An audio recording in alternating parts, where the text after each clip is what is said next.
Hello, my name is Carol Dan. I'm from Digitalio.ro, and today I have the pleasure to talk to Florian Schweitzer, co-founder of the investment fund b2venture. Florian, welcome. How are you? Thank you, Carol. Thank you very much. It's a pleasure to be here. Pleasure that you could find some time to be with us for today. Okay, let's go to the first question, right? Good. Okay. In the year 2000, you founded b2venture to solve the problem that European entrepreneurs lacked access to experienced angel investor networks.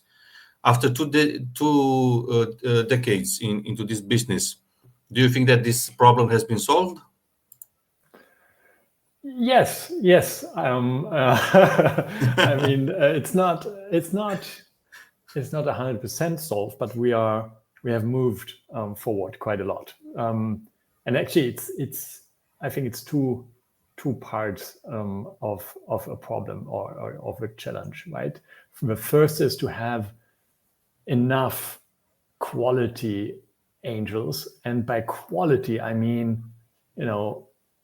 angels who know what early stage is about, and also having the relevant networks, and that can be local, but most of the time it's not. So we have to stretch and combine people here, basically, and that is the second thing, to build meaningful connections over distance, and that's a challenge. I mean, Europe is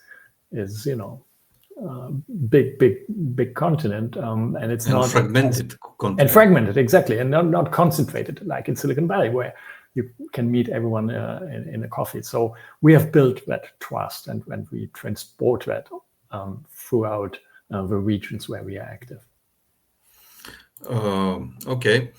Have you funded any Romanian startups so far? And if so, can you speak about that in short? Not yet, unfortunately. Not yet. We have backed teams from Bulgaria who had and have ties to Switzerland, but we are looking at a Romanian startup right now, a great founded team. I hope we will complete that investment in the next month. But anyways, we're looking forward to come to Romania and intensifying our ties with local super angels. So far, we will only work with one, Voicu, who is a fantastic entrepreneur who has built the company probably. Yeah. If you were to compare Romania startup ecosystem to those from Bulgaria, let's say, or Hungary, or Poland, or Czech Republic, or other countries in this part of Europe, what do you think is the most, most interesting aspect of it? I think Romania is lucky to have UiPath, to just transport what's possible coming out of Romania. But I think that applies to every country. I think we, as Europeans, we need to think bigger, much bigger. I think the advantage of the CII region, if you want to call it like this, is that people are, I think, even more driven, more entrepreneurial than other countries. There's much more hunger, so we should combine everything we have. And I'm positive looking on Romania very much, and really look forward to coming. Okay. I want to add another question about not Romania, but about Europe, in the context of this multiple, let's say, problems with the United States and China.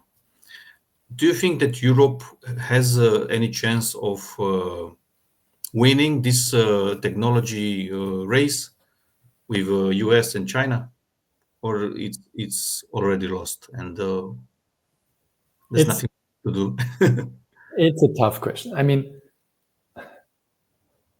if we look at the scale of resources flowing into the different sectors, it's tough to compete.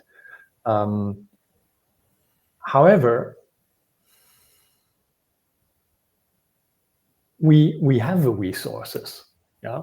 Well, we have a capital. We have absolutely great minds. It's a bit, I think, chicken and egg problem.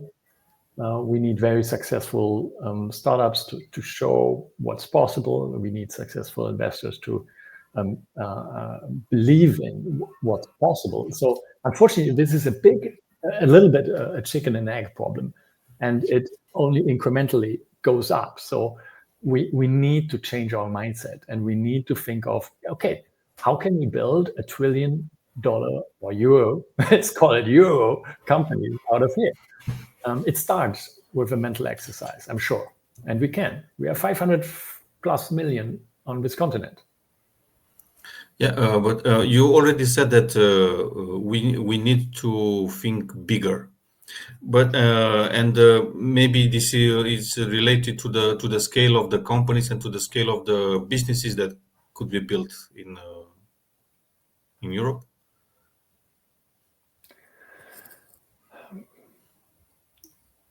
Well, it could, yes. Maybe it's structural, but let's assume we have a domestic market in Europe, which is 500 million. And why shouldn't it be a domestic market? All kind of barriers, language barriers, or tax barriers, all of this is already brought down by technology, or will in the near future. So I think we should think like this. And also, if you look at defense tech, I mean, Europe is crying to standardize, and I think the political side of that is very much working on it, and they believe in it. So let's do the same from the entrepreneurial side. Okay. What do you think Europe is missing to become like US, except for, I don't know, okay, Europe doesn't have so many companies valuated at trillions and trillions of dollars, but maybe these valuations, and I'm speaking about US companies, maybe these valuations aren't quite real. I think it's very real. Well, if you buy shares at Nasdaq, it's real. And unfortunately, we do not have any $1 trillion company or euro company in Europe. Yeah. Not one.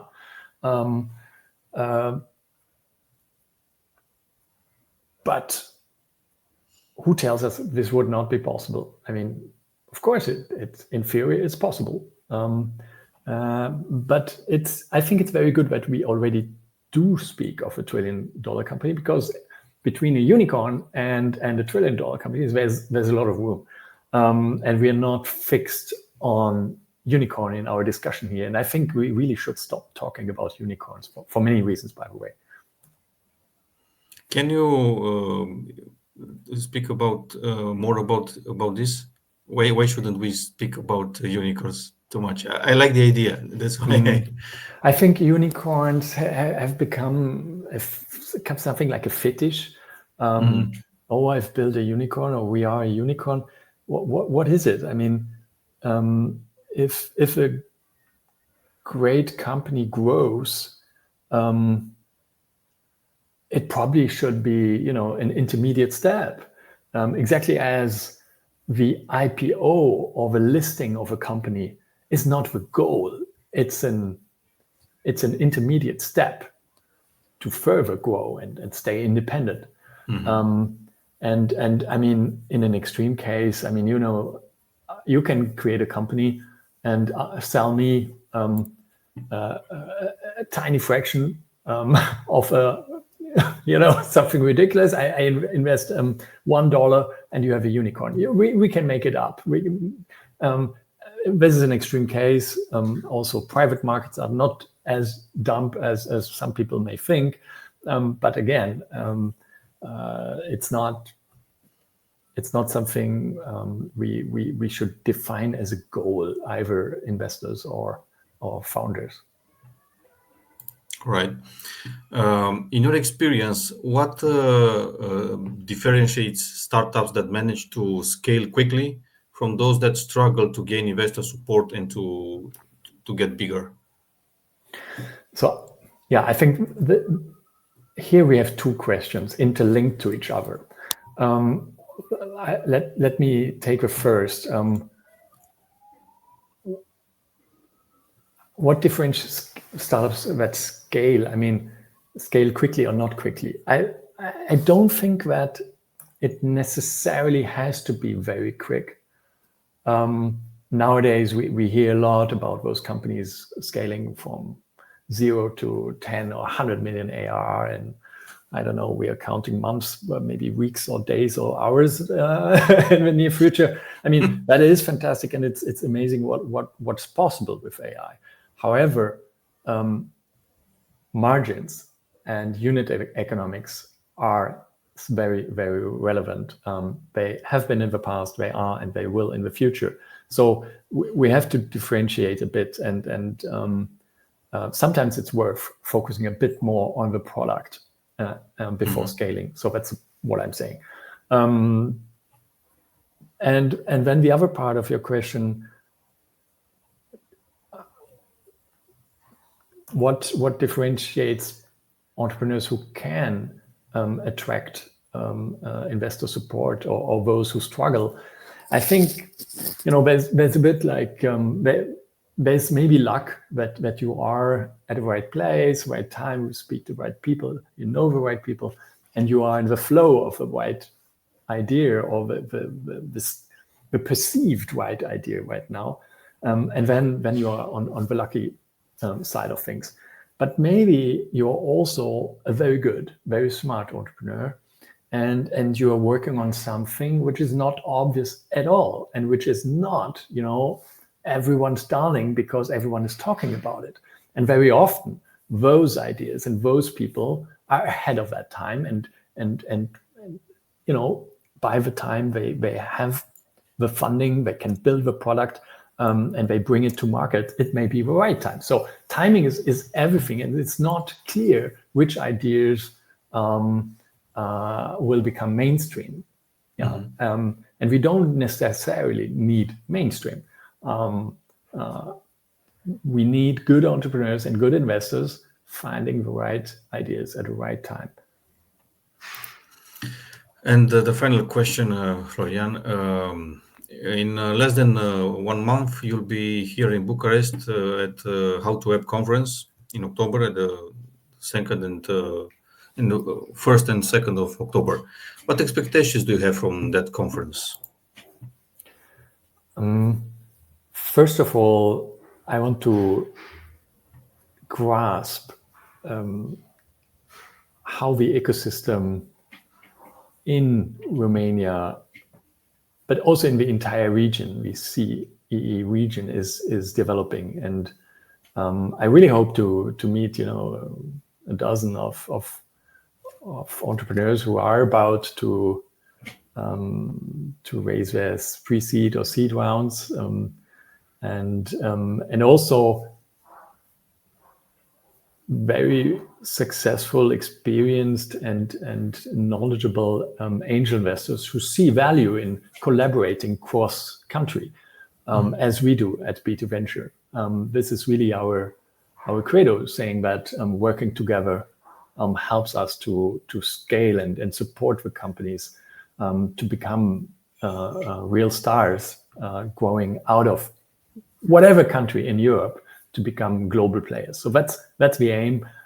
So I'm looking for quality, for like-minded people, and also thirdly to have fun together. And we're going to come with half a dozen of the b2venture super angels. So and 3 of our team, so we will be about a dozen or less coming over, and hopefully others will come and join our meetings too.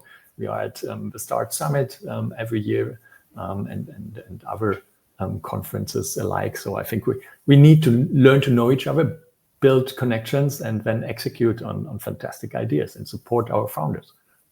Very nice said. This will be your first time in Romania? No. Okay. Second. So, all right. Okay, Florian, thank you very much for your time and for your answers, and hope to meet you in October. Likewise, Kevin. See you soon. Thank you. See you soon. Bye-bye. Thank you. Bye-bye.